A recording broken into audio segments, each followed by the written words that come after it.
How many actresses did Courteney Cox beat out to land Monica's role? What inspiring life story helped Lisa Kudrow nail her audition? And did you know that Jennifer Aniston could possibly have replaced Uma Thurman in Pulp Fiction if she hadn't gotten cast in Friends? Hi, I'm Alex. Let's go.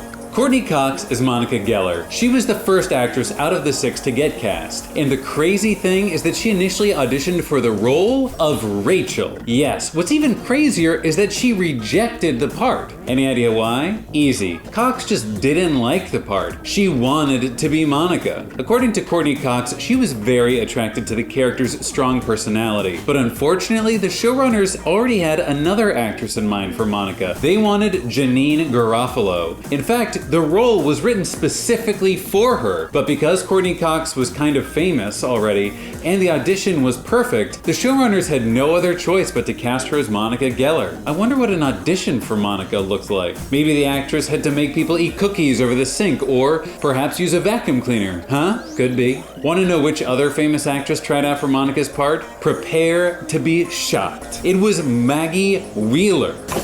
Oh my God! I don't know about you, but I just can't imagine her playing Monica. Let's move on to the actor who joined the cast second, Matt LeBlanc as Joey Tribbiani. Less than 2 years ago, LeBlanc talked to Larry King about his audition for Friends. He explained that the whole process took him 4 to 5 steps before he got to the final one, an audition with Courteney Cox. Why? Well, because the showrunners wanted to see how she and LeBlanc looked together. But when Matt arrived, he saw another guy auditioning too, and he was dressed up as a cowboy. LeBlanc was surprised because Joey's character was described to him as an Italian-American struggling actor in New York, not as a cowboy. And I thought, well, one of us got the wrong memo. I mean, what a desperate guy. But luckily for us, Matt LeBlanc got the part. Maybe that cowboy inspired the famous scene where Joey worked in a store and dressed up like Clint Eastwood? I guess we'll never know. But do you want to hear an unexpected story about Joey's audition? There was another actor who really wanted the part, Hank Azaria. Yes, the man who played Phoebe's scientist boyfriend David. Jeez, can you imagine him playing the role of Joey? Us either. Poor Hank wanted the part so bad that he even asked for another audition, but he just didn't have enough charisma to play Joey. The showrunners liked him anyway, and that's why later they proposed another part for him, David from Minsk. Better than nothing. Moving on to the one and only David Schwimmer as Ross Geller. How many actors do you think auditioned for Ross? Only one. Nope, it wasn't David Schwimmer. It was Canadian-American actor and singer Eric McCormick, who tried his best in the audition, but it was completely useless because Ross Geller was written specifically for David Schwimmer. The audition with Eric McCormick must have been a plan B for the Friends showrunners because David Schwimmer rejected the part of Ross Geller. Yes, it's a messy story. David Schwimmer was sick of sitcoms after working on a previous project, which he absolutely hated. In his talk with Jimmy Fallon, Schwimmer complained about being a part of Fox's show Monty, calling it a miserable experience. According to the actor, it was the kind of job where your directions were shut up and say the line. And Schwimmer had always hated that kind of approach. I mean, everybody hates that. So right after Monty was canceled, Schwimmer got a call from his agent who offered him a role in another sitcom. Schwimmer replied that there was no way he'd ever do it, that it was horrible timing. But later, he got another call, this time from the legendary director and producer Jim Burrows. And Mr. Burrows insisted Schwimmer come and meet everybody from the cast. David simply couldn't say no to this man, so he went. And when he heard that David Crane and Marta Kaufman wrote Ross's role with him in mind,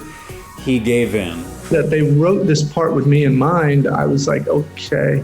let's do this. Lisa Kudrow as Phoebe Buffay. In her talk to Foundation Interviews, Kudrow remembered what helped her approach the very hard role of Phoebe and to get through the audition. Why was her role so hard? Well, just imagine this short description of the character. A woman whose mother killed herself, her stepfather is in prison, and she ended up living on the streets of New York City. And it's not a drama series, but a comedy. Jeez, it sounds like a tough task for any actress. So how did Lisa Kudrow prepare for the audition? Thankfully, Phoebe's character reminded her of her college friend. The friend had to leave school because her parents thought that it was making her irreligious and they didn't want to pay for it anymore. So she started working in a nursing home, but she never got down about it, ever.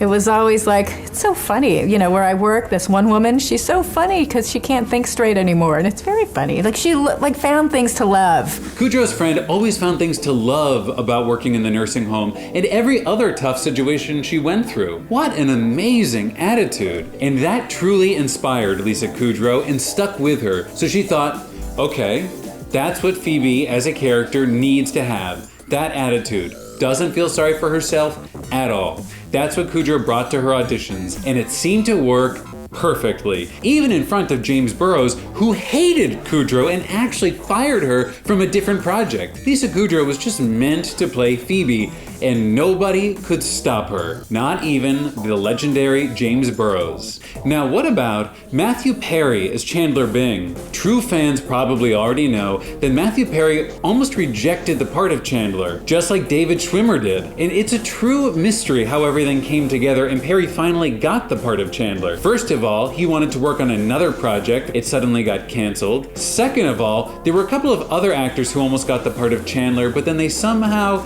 didn't. Take the American actor and comedian Jon Cryer, for example. He was busy doing a play in London when the auditions were taking place in the US. But Jon Cryer wanted the part so badly that he filmed a tape of his performance and sent it to the casting agents. Now, would you believe it if I told you that the tape got stuck at customs and simply didn't arrive in time? Yep. That's exactly what happened. Let me give you another example of an actor who almost got the part, Craig Bierko. And the funny thing about Bierko is that he was prepped for his audition by none other than Matthew Perry.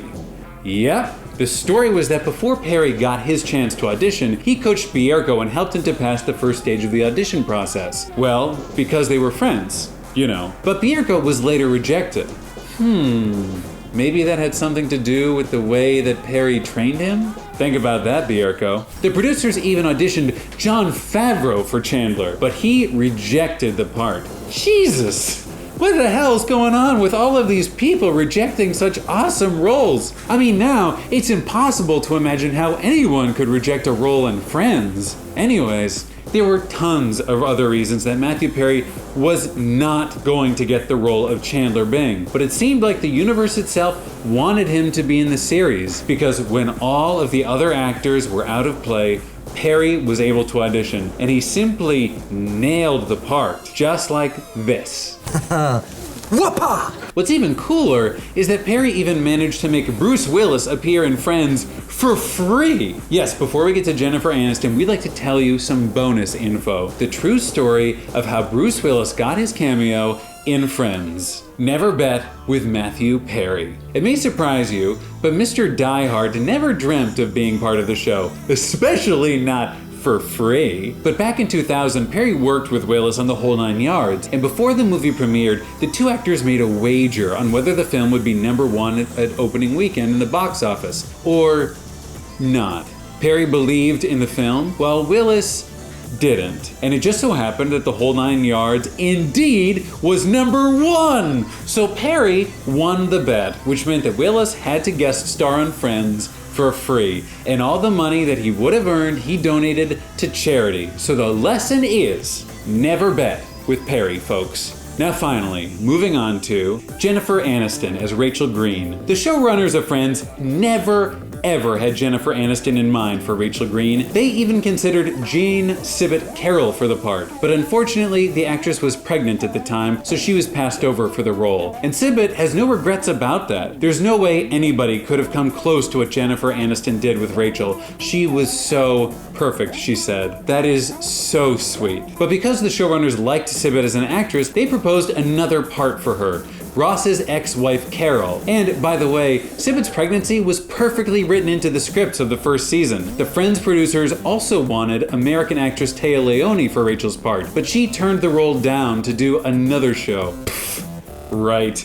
Another show. After Leone, there were lots of other great actresses who weren't quite right for the part. Elizabeth Berkley, Jane Krakowski, Tiffany Thiessen tried as hard as they could, but for different reasons, none of them were perfect for Rachel. We think that the saddest rejection reason was for Tiffany Thiessen. She was too young for the role compared to the rest of the cast. Tiffany was only 20 at the time, and the rest of the cast was older than 25. The age difference was just too big. Even though Aniston was the youngest one of the friends, her charisma just killed it. Do you want to hear another crazy fact about Aniston? According to IMDb, if she hadn't gotten the part, she might have played Mia Wallace in Pulp Fiction. Yes, she was strongly considered by Quentin Tarantino to be in this iconic movie, but Aniston's schedule was so tight because of Friends that she just simply couldn't take it. So the role was passed to Uma Thurman. Though a few years later, Aniston managed to work with Tarantino, both as actors, on Steven Spielberg's interactive game project. The two even kissed if you picked the right ending. Whoa! Crazy forgotten project that we found out about just recently. And what role would you choose? Rachel Green or Mia Wallace? That's a tough one to decide, huh? Let us know what you think in the comments. Thank you guys for watching this video. Subscribe to our channel, and just as always, thank you for staying awesome.